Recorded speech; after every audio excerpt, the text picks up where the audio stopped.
I'm Logan Crawford, and right now on Spotlight, we are taking a deep dive into the whimsical tale of Cow in the Garden by Larry Yaroch.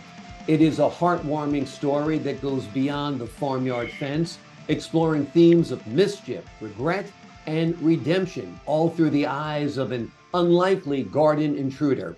It is a tale that promises to plant seeds of laughter and growth in the hearts of its readers. We're delighted to have this very talented author join us here today on Spotlight. We thank the team at GlassLink Solutions for helping us put him in the spotlight today. And we ask viewers like you to support writers like him by subscribing to our channel and by purchasing his wonderful book. The links are below. Larry, thank you so much for joining us here today on Spotlight. Oh, you're welcome. A pleasure to be here. Tell me a little bit about what inspired you to come up with the unique idea of a cow causing some chaos in a garden.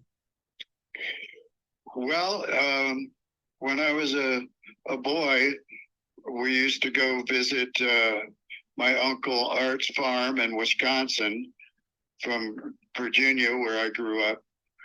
And I got familiarized with the ways of what cows behave and how basically they are very smart animals and they follow the rules. But this book I came up with was just a made up story about a cow that created mischief. And I know it doesn't happen very often, but that's why I decided to write a story about a cow. And they always say, write about what you know. And when I moved to South Dakota, I decided to put the song Cow in the Garden into a children's book. And it got a great reception from the kids and adults. So I think they responded well to the idea that a cow actually can create mischief if it wants to. I've heard of other cows around the world who have ended up in their family garden. But I also wanted to talk about the family and the garden itself, which I consider the main character. Okay, tell us about the family. That'd be great. Well, it's just a family of four, just like I have two children, like the family in the book. Mm-hmm. So they're just a basic country family trying to raise their own food. And they were dancing in the living room like our family used to do when I was a kid. Mm-hmm. And well, there's not much to tell about the family except that they united together when they saw something terrible was happening to their food supply. Mm. And their cow was not behaving. Yeah. So it was a story of the family uniting together to fix the problem and hopefully teach the cow a lesson. Exactly. And you also said the garden is an intricate part of the story. Tell us about the garden and its role in your tale. Yeah, I wanted the first page of the book describes the nutritional value of each vegetable in the story. Mm-hmm. There's potatoes, tomatoes, squash, and a couple others. But I wanted to make sure that people and adults understood why the vegetables are so important, for a healthy, lifestyle, and important for our bodies to be strong and healthy. Absolutely. So this is giving kids lessons on a lot of levels. They're learning about the ecosystem of a garden, how the garden supports the family, how the different fruits and vegetables actually provide nutrition for the family members. So you've kind of created a world here where it's whimsical and it's fun and it's mischievous, but kids are also learning stuff at the same time. Yeah, that was my intention, was to have kids learn a lesson from this cow.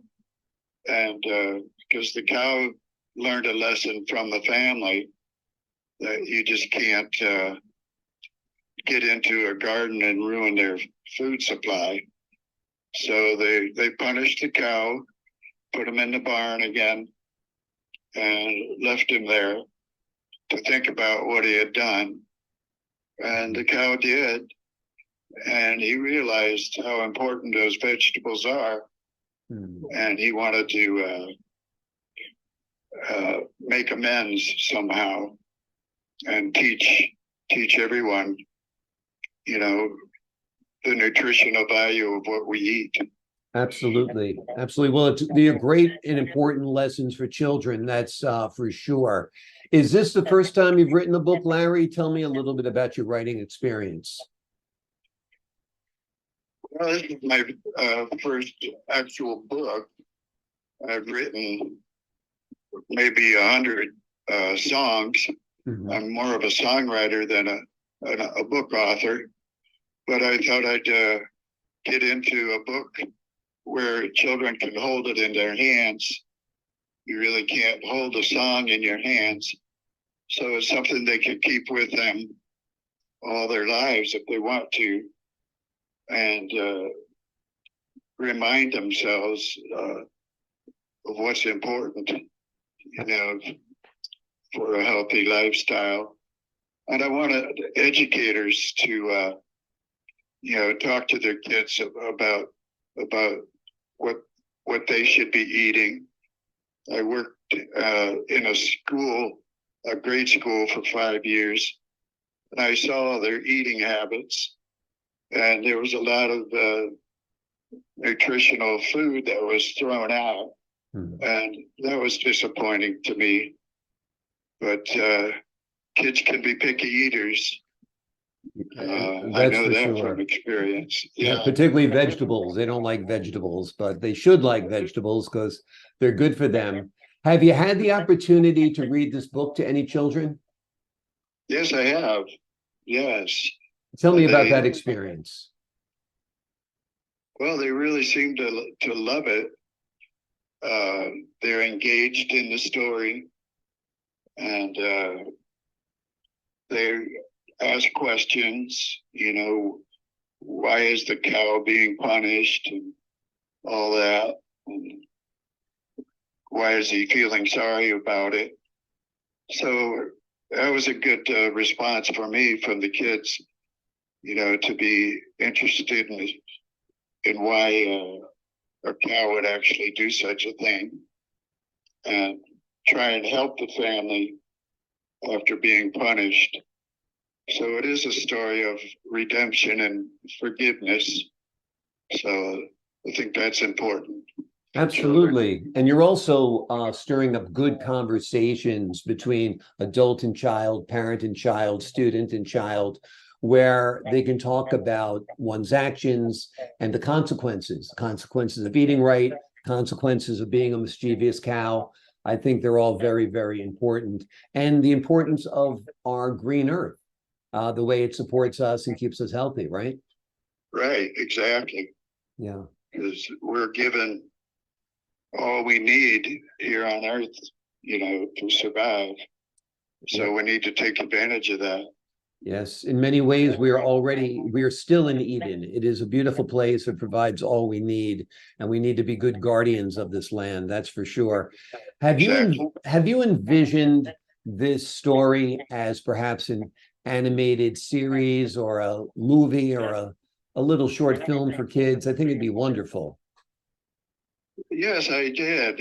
When I actually wrote the book, I had the idea of turning it into an animated version. But after finding out how expensive that is, I couldn't do it at that time. And that's what I'm working on now. with glass link solutions. Yeah, well, hopefully somebody's listening out there from Disney or Netflix or Hulu or something like that. There's a wonderful children's story here that teaches them important and valuable lessons. So maybe somebody will pick it up and produce it for you, which would be wonderful indeed. Tell me a little bit about your songwriting. Do you have a song that goes with this book? Yes, the song is called "Cow in the Garden," and it goes like, "We were dancing in the living room, listening to the radio, when I heard a sudden sound from out of our backyard. I flicked on the porch light, said, 'Kate, I beg your pardon. Someone left the gate open, our cow is in the garden. So stop the music, cool the dance up, cow stomping all over our plants. Get her out of there, we gotta chase her away. I'm gonna send that old moon cow to bed without an egg.'" Then it goes on to describe what the cow did. Well, that's wonderful. That's wonderful. Yeah, it's a fun song. It is a fun song. It's a unique tune. You got a great voice. You're singing a cappella here on the spot, and we appreciate you doing that for us. It sounded great. So Sure. the book and the song together really are a winning combination. Kids must love that. Yeah, they do. I played it with a bunch of children even before the book came out, and they created a little dance that goes with it, with the hand motions, like put their hands up and say, "Stop the music," and then cool the dance. And it was really fun to do. You know, they were really excited about doing that. That sounds have movement involved. That sounds great. Now, I understand nighttime is an important part of the cow's transformation in the story. Can you tell us a little bit about that? The nighttime? Yeah. Yeah. They put the cow in the garden overnight and let them think about it. And that's basically it. Yeah. Yeah. So, well, a lot of things can happen overnight, and ruminating and thinking about what you've done right and what you've done wrong often happens at night. So I guess that does fit in very, very well. Are you planning to write any other cow adventures or any other children's stories? No, not at the moment. No. I could take another song and do the same thing, but I'm trying to work on this at the moment. Gotcha. So basically, this story began as a song and then became a book. And you might take another one of your songs and do the same thing, turn it into a book. Great. Tell me, do you perform your songs? Tell me a little bit about your life as a singer-songwriter. Yeah, I've been singing since college, and I was a part of a band that sang at clubs, and we used to sing this song, and people would be out there on the dance floor getting into it. So that was in the early 80s. Yeah. And then I moved to Alaska and lived there for 12 years and would sing at the clubs up there. And it got the same response in Alaska that it did, in South Dakota. Yeah. So I knew it was a universal idea that people seem to enjoy. Absolutely. Well, you have written a winner here. This is a great book. It is called Cow in the Garden. It is a heartwarming story that goes beyond the farmyard fence and explores themes of mischief, regret, and redemption. And probably most important of all, it teaches children about the importance of that garden, the vegetables, the fruits that are within it, and what they can do and what they mean for our bodies. Larry, thank you so much for joining us here today on Spotlight. Thank you, Logan. It was a pleasure. Oh, the pleasure is all mine. And to the folks at home, I'm Logan Crawford, thanking you for your time this time. Until next time on Spotlight.